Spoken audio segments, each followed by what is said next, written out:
Selecting the appropriate training method. Selecting the appropriate training method is a crucial aspect of developing a training plan. The choice of training method can impact the effectiveness of the training programs and the learner's engagement and motivation level. In this video, we will explore the factors to consider when selecting the appropriate training method.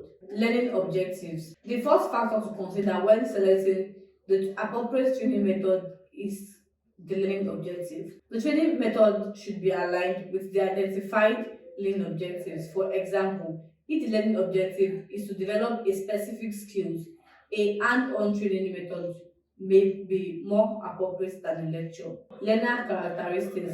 Second factor to consider is learner's characteristics such as their learning styles, preference, and skills level. Some learners may prefer visual aids, while others may prefer interactive discussions.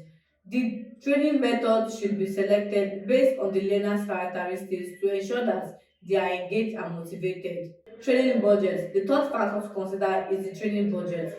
Some training methods may be more expensive than others. For example, hiring experienced trainers or developing e-learning modules may be more expensive than conducting internal training sessions. The budget should be taken into account when selecting appropriate training methods. Available resources.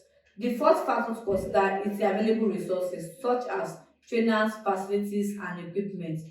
The availability of resources can impact the choice of training methods. For example, if the organization does not have the required equipment, hand-on training may not be feasible. Training duration. The fifth factor to consider is the training duration.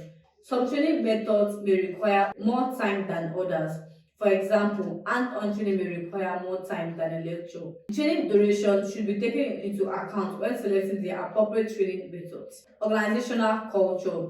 The sixth factor to consider is the organizational culture. The training method should be selected based on the organizational culture. For example, if the organization values collaboration, group discussions may be more appropriate than individual activities. Training effectiveness. The final factor to consider is the training effectiveness. The selected training method should be effective in achieving the identified learning objectives.